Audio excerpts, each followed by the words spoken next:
Olá, prezados, boa noite. Quem fala aqui é Júlio Leão. Eu sou sócio da Banca Leão Advogados, que está à frente do mandado de segurança impetrado em favor dos agentes desmobilizados da Força Nacional.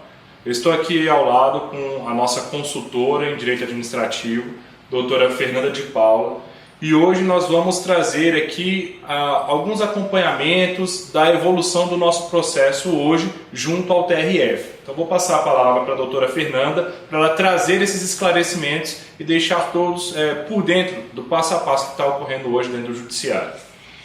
Boa noite.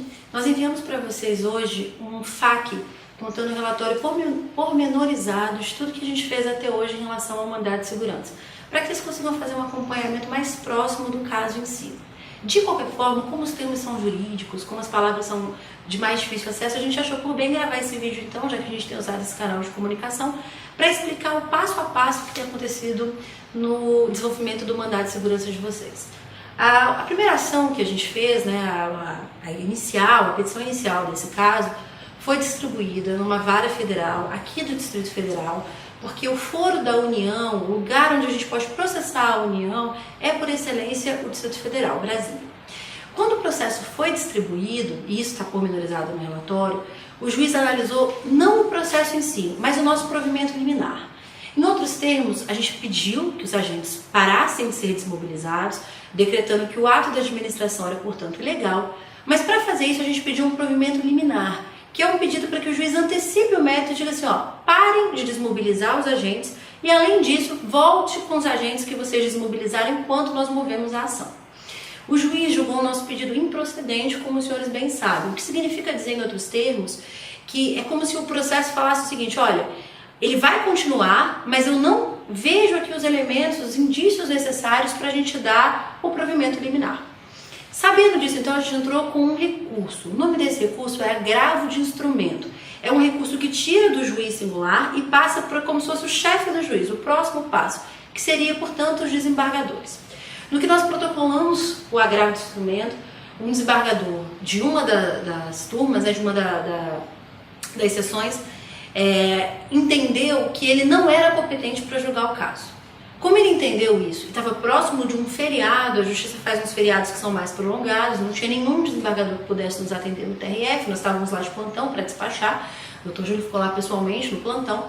Nós resolvemos então protocolar a ação no plantão judicial, que era uma medida de emergência. Olha, juiz, por favor, você, desembargador, analise só a liminar para a gente. Explique aqui, entre outros termos, o que a gente pode fazer para parar a desmobilização dos agentes. Nesse caso, então, o juiz entendeu que o provimento liminar não era caso de plantão. O plantão, geralmente, eles só usam para caso de UTIs, emergências, presos, outros temas que são muito urgentes. E ele entendeu que no caso concreto não era bem isso que estava acontecendo. E aí ele devolveu para o primeiro desembargador. Para nossa surpresa, o desembargador resolveu, então, o outro que recebeu, ou seja, passou por 3 desembargadores no prazo de uma semana. Esse último desembargador deu uma decisão dizendo o seguinte, olha, eu não me sinto competente para julgar isso aqui sozinho. O caso tem tamanha complexidade, envolve uma gama tão diferente de interesses, que, portanto, eu preciso de um colégio, uma turma para decidir sobre isso aqui. Então ele suscitou uma coisa que no direito a gente chama conflito de competência, que é quando ele diz assim, olha, eu não acho que eu sou competente para julgar, o outro colega desembargador também não é, vamos levar isso aqui para uma turma e vamos deixar que um colégio decida a respeito disso. E atualmente é a fase onde nós estamos.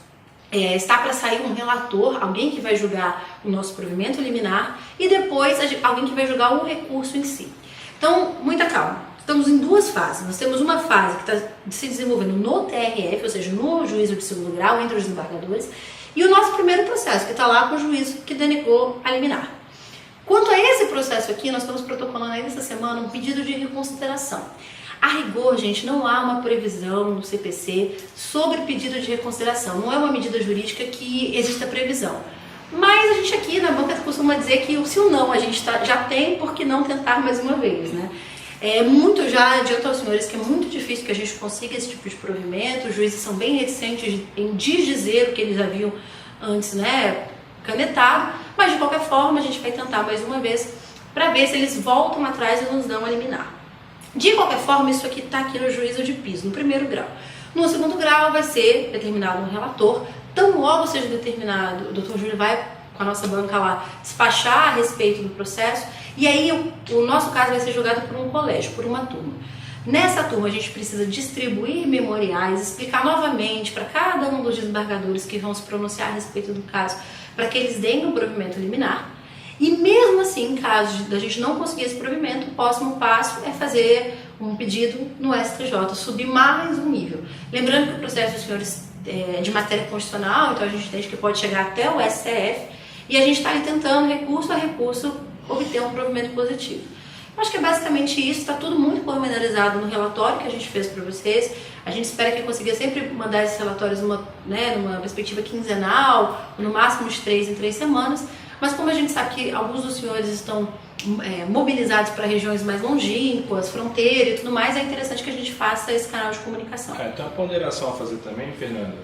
Por que a gente não passa o número do processo tão rápido? Por que já não circulou tudo isso? Esse nosso processo é um processo que tem muitos interesses econômicos e orçamentários por trás. Então nós estamos adotando uma postura estratégica para poder soltar as informações na medida do necessário, de modo que essas informações não cheguem também na nossa defesa muito rápido e eles possam antecipar os passos.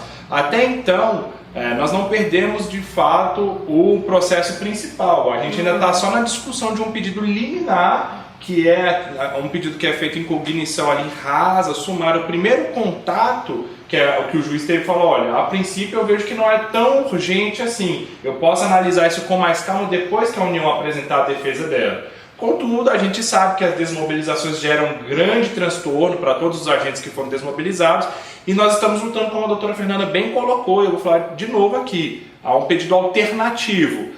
Quem ainda não foi desmobilizado, há um pedido de tutela de urgência para que não seja desmobilizado, seja preservado, principalmente porque nós tivemos várias portarias renovando as missões, né? Então, assim, seja preservado ali na sua missão, mas quem já foi tem um pedido alternativo. Olha, seja reconvocado e reintegrado imediatamente, porque essa desmobilização, a nosso ver, ela possui vício de motivação, o ato administrativo praticado. Então a gente gostaria de passar esse feedback para vocês. Nós da Banca Leão Advogados acreditamos muito na causa de vocês. Estamos também adotando estratégias alternativas no que diz respeito à formação de uma associação, até para cuidar de outros interesses.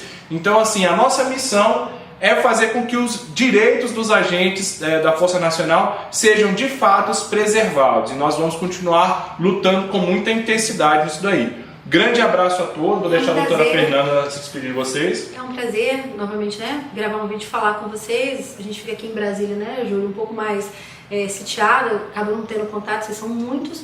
De qualquer forma, eu quero só renovar os nossos canais de comunicação. Nós temos o e-mail da Força Nacional, no qual vocês podem estar enviando dúvidas. Além disso, a gente tem essa rotina, o site, tem o e-mail do suporte. Quem está tendo problema financeiro também pode acionar a nossa equipe administrativa. Exato. Então logo a gente libera, então logo a gente tem qualquer outra informação e consiga pautar também o processo na turma colegiada. Exato, a gente vai voltar e vai enviar, vai encaminhar para os senhores por e-mail novamente. Um grande abraço a todos.